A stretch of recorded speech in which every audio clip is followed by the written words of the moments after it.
Welcome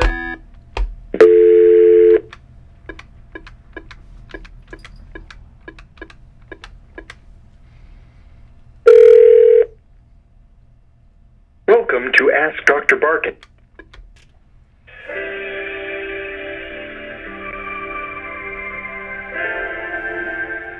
Ask Dr. Barken will begin momentarily.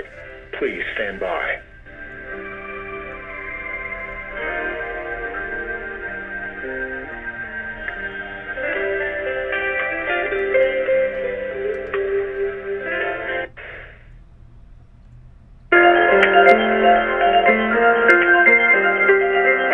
Welcome to Ask Dr. Barken, brought to you live every Tuesday evening at 6 p.m. Pacific Time.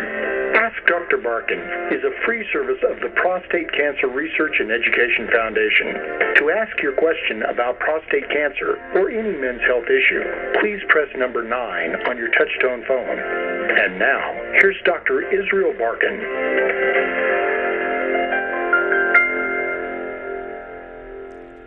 Welcome everyone to our show Ask Dr. Barken. I hope all of you are sitting at home comfortable on the phone. And let's start now with answering some questions since we have quite a number of callers.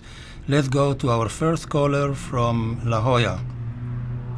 Dr. Barken, my name is Darren. I'm calling from La Jolla, California. I have a friend who was recently diagnosed with prostate cancer, and it seems like he's been getting a lot of different advice, some of which is contradictory, and I think he's having a hard time sorting it all out. I was wondering what advice or what you would have to say to somebody who was recently diagnosed with prostate cancer. Thank you. Darren, this is really a great question that I'm sure many of the listeners would like to hear. What is my approach to somebody who was just diagnosed? So the first point I would like to make is do not be afraid. It's very scary to hear the word cancer and you think that it happens to somebody else, but when it hits you hard. And when you are afraid and scared, it's very hard for you even to hear what a doctor is telling you, or it's very hard for you to make any decision. So number one, don't be afraid. Now, the second point I want to make is that you have to recruit all your resources before you deal with it. And your resources start with your own family. Don't be shy and tell the people close to you, your wife, your children, your friend, your family. Tell them about what's happening to you. You'll be amazed how much they will help you to go along with dealing with this disease. Don't go alone, and you are not alone. In that sense, I would like to tell you also that one of the first things you have to do for yourself is to find a local support group in your neighborhood. This way you'll meet other people that have the same disease like you, and then you find out that you are not alone.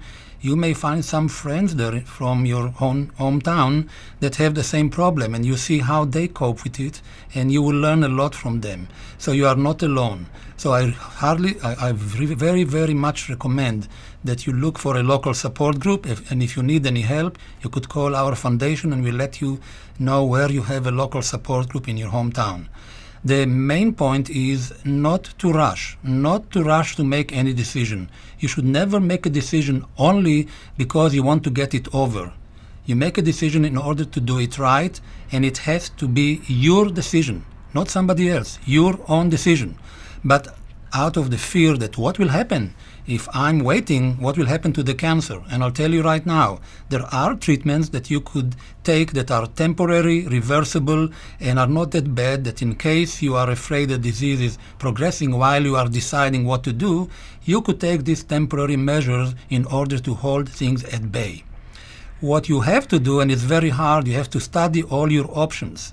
But I have to warn you, you have to study all your options, not only what are the options of the treatments, but you need to understand also what's going on with the risk associated. So basically, when I use the word risk, you have to look through the eyeglasses of risk assessment.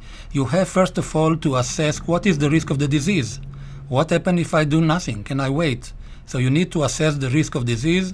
There is a wonderful table by the name Albertson table that could tell you, according to your age, according to your PSA, according to your Gleason, what happens if you don't do any aggressive treatment, what is the likelihood of survival 15 years later from the disease or overall survival?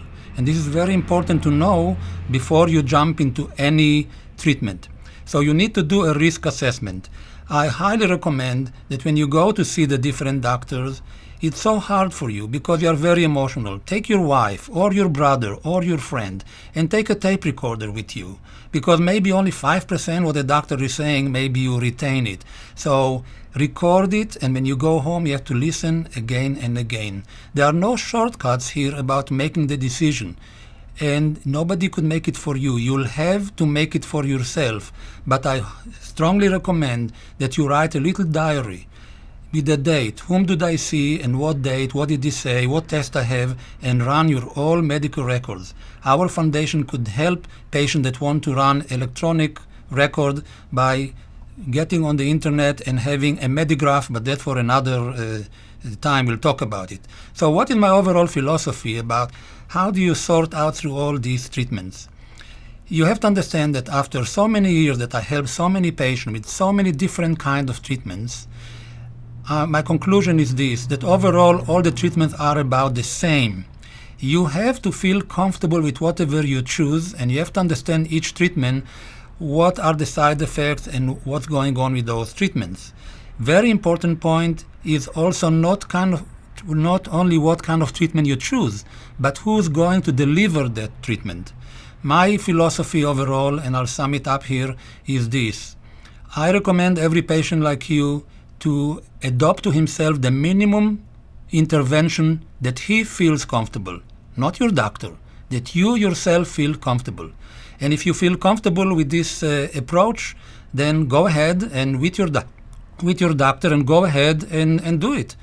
But the issue is, what do you mean minimum intervention? Well, there is another side to the equation here, and that's the other side of it is maximum surveillance.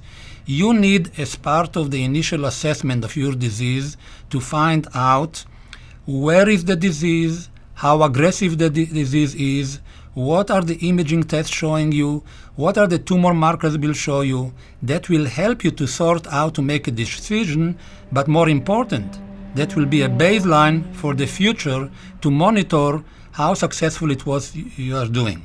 I have a famous sentence, people like it, which says, the line between a hero and stupid is very, very fuzzy. So the less you do by intervention, the more I think you need to do all the testing to make sure that the window of opportunity to control the disease is still open. So thank you, Darren, for your question.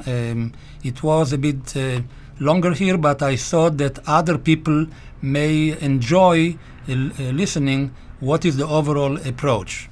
Don't be afraid, educate yourself, don't rush, run together with your family, you're not alone, go to support groups, and try not to hurt yourself by the treatments when it's not necessary, because most of the time the disease will not hurt you.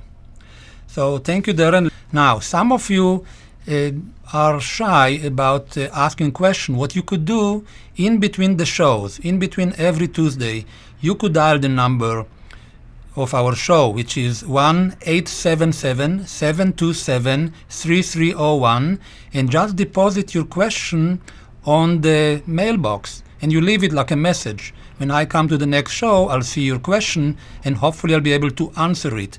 If you don't have time to be on the show, you could download all the previous shows from our website, or if you are high-tech, or you could ask your children, you could download to your iPod, because we are doing also podcasting. So thank you very much for your support and for listening. Until next week, stay well, stay informed, and have fun. Good night.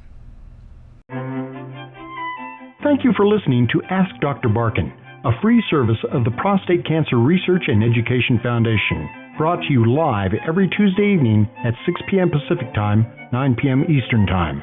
We hope you'll visit us next week.